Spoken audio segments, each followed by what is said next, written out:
Hey everyone, Gary here again. Today I'm going to continue my series for beginning aquarists, talking about heaters. There are several ways to heat your aquarium. One way to do it is to heat the room, heat or cool the room to the desired temperature for your aquarium. This is really efficient if you have a lot of aquariums and a dedicated fish room.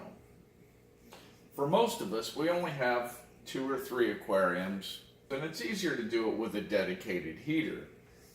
Right over here, you can see that long silver tube. That is a stainless steel heater. It's a 300 watt stainless steel heater on my 55-gallon aquarium.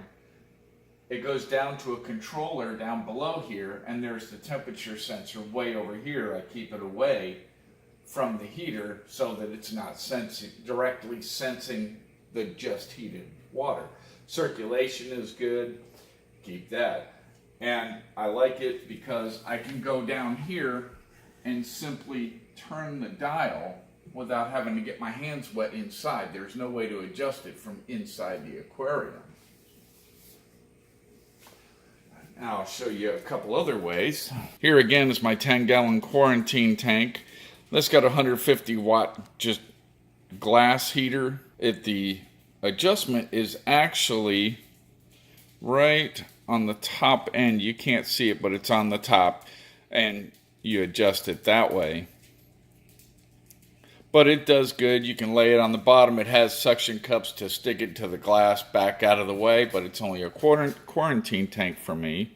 So therefore, it's just as easy for me to just leave it there on the bottom.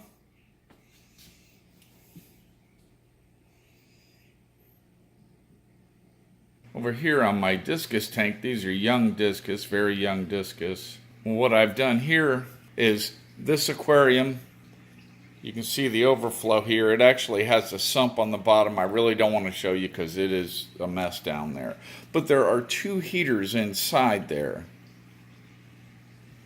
which is another thing I recommend.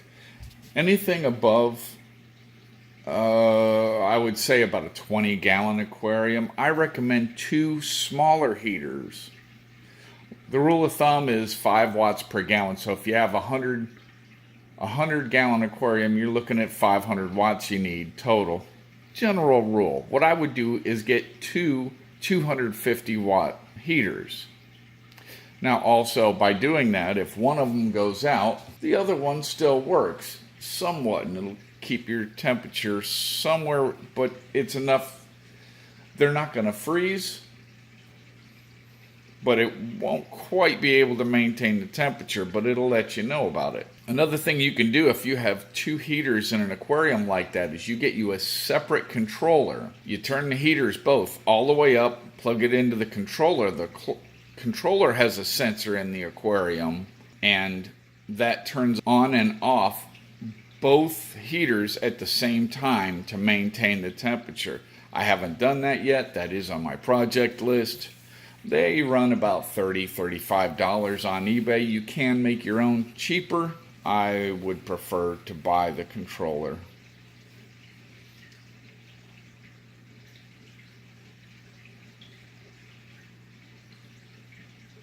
Anything over a 20-gallon aquarium, I recommend getting 2 heaters for it. This one only has 1, but I really should get another one for it because that one is quite old. That's a stainless steel, it's not a glass.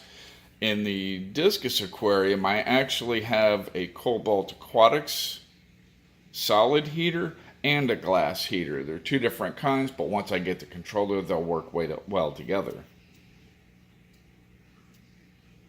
Don't mind the cloudiness, I just did a water change, so that tends to happen.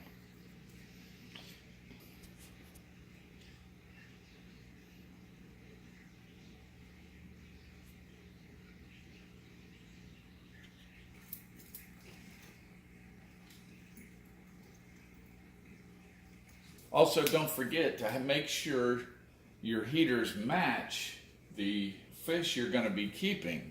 This is a standard community tank. I like to run it about 75 degrees. Now my discus tank, because they're so young, I run that at about 86. A lot of heaters that you buy only go up to about 80 or 82 degrees. So you want to make sure if you're going to keep warmer water fish that your heaters can go higher. Also keep in mind there are some colder water fish that do well around 70, 72. You might actually need a chiller for those or keep that room a lot cooler. Hope you enjoyed this on heaters. Next segment is going to be on lights.